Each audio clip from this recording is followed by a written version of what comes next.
Depoimento número 47, que presta Marcelo Bahia Odebrecht, aqui presente, juntamente com seus advogados, Luciano Feldens e Joana Paula Batista.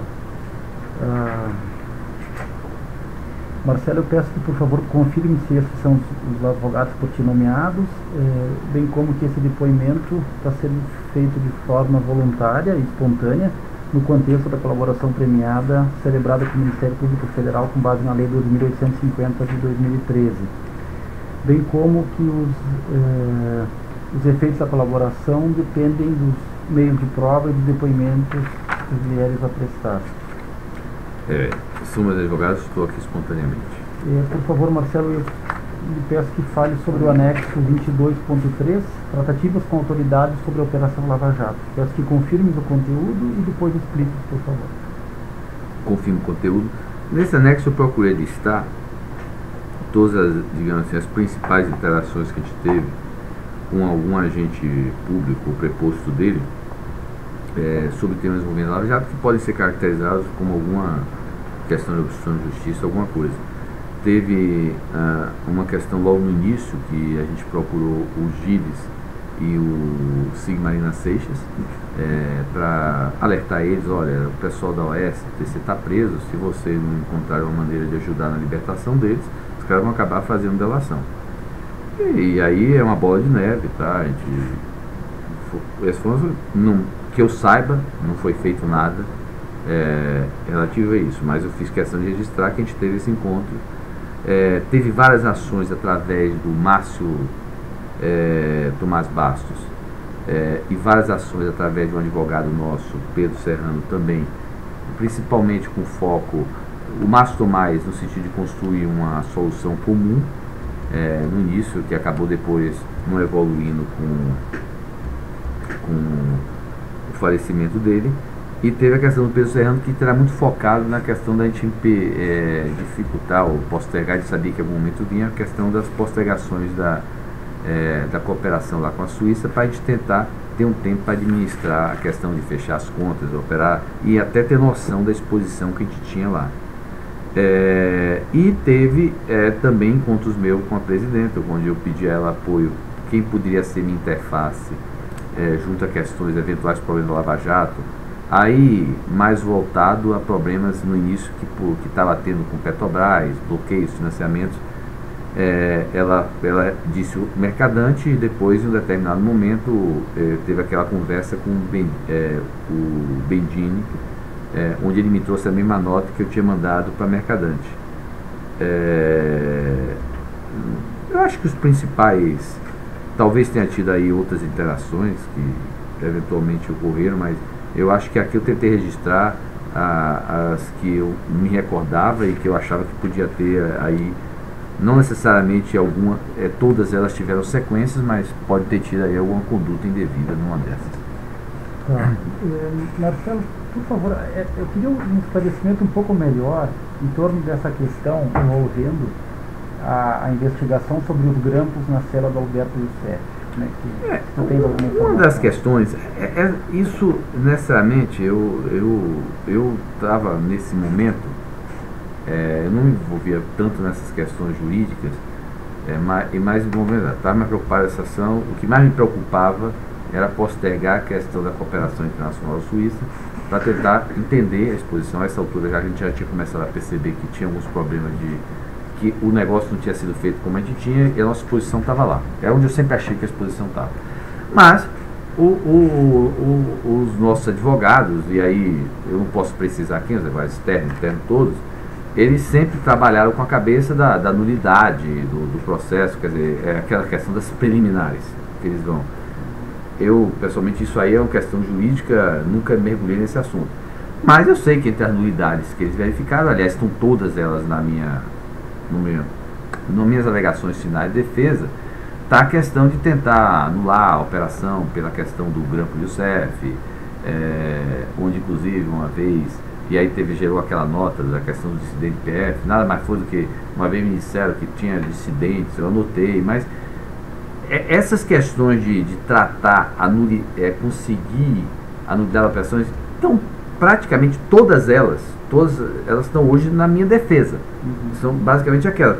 E sempre houve o entendimento dos advogados de buscar isso, os externos, os internos, tá?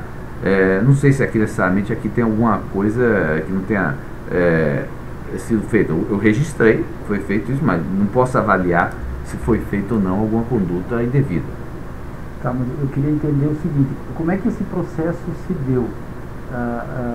Quando surgiu essa questão do grampo da cela do INSEP, se alguém te procurou, se veio algum advogado, o Márcio Tomás Bastos ou algum outro te trouxe, olha, isso aqui pode ser a solução?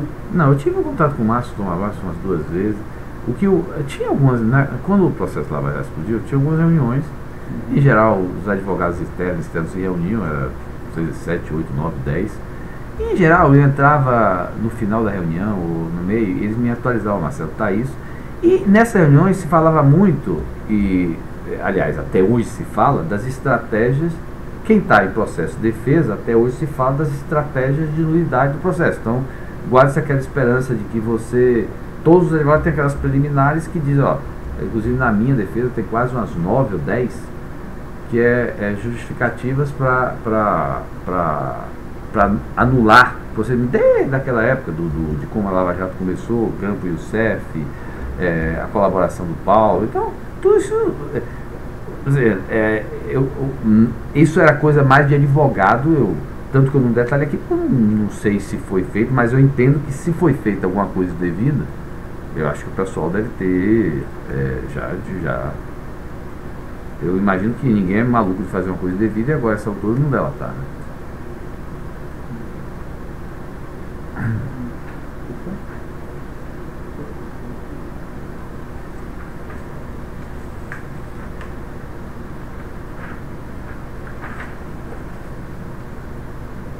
Onde eu, digamos assim, onde eu estava mais preocupado era a questão da Suíça e nessas questões da interface com o governo para resolver a questão de bloqueio de Petrobras, financiamento. Tá. Especificamente, então, essa questão da Suíça, vocês contrataram um escritório de advocacia lá para fazer a defesa das empresas, né?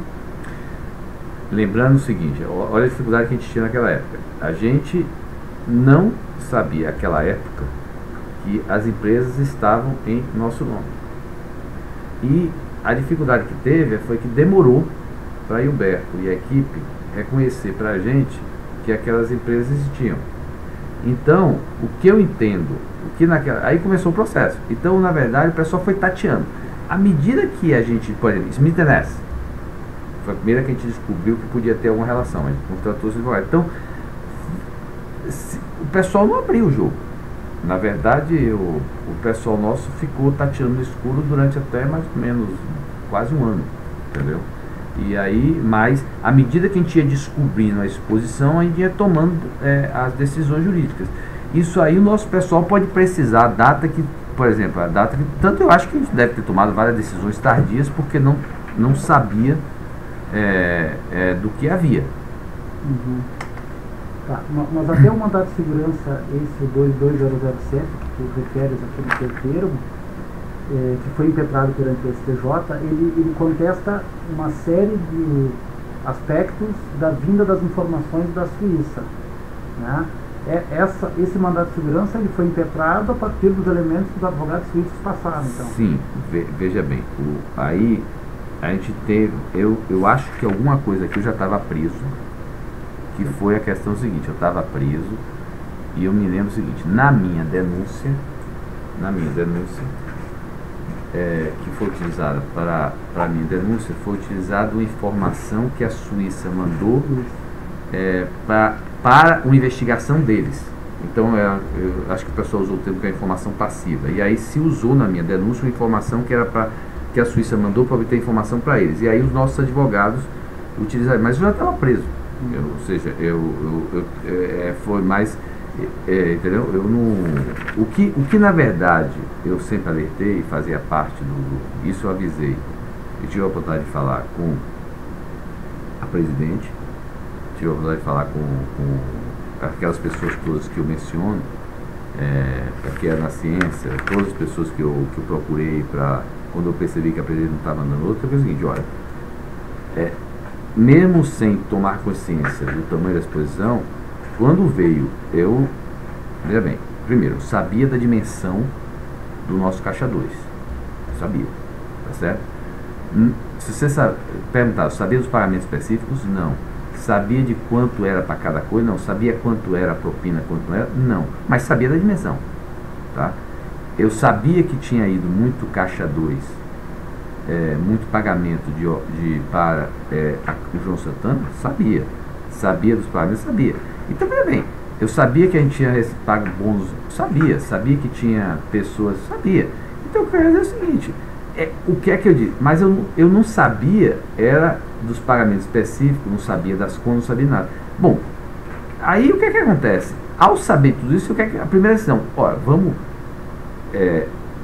ver qual é a nossa exposição, qual é a nossa intenção então. A gente sabia que a cooperação internacional ia sair em movimento, mas a gente queria postergar ela até para tomar consciência e poder agir em cima disso. Então, na prática, era isso, mas não é que a gente não sabia que não impedia, a força estava lá. Agora, a gente nem sabia que essa informação vinha, porque na nossa cabeça naquela época, mas não teria nenhuma conta no nome do Odebrecht, porque não era para ter conta no nome do Odebrecht, não era para ter sido. Então, você não consegue tomar decisões baseadas em informações que você não tem. E na verdade estava tomando uma série de decisões equivocadas no escuro. Porque a gente tinha consciência do montante, mas era um sistema que a gente achava que não tinha. Então, por final da pressa, estou por encerrado o depoimento.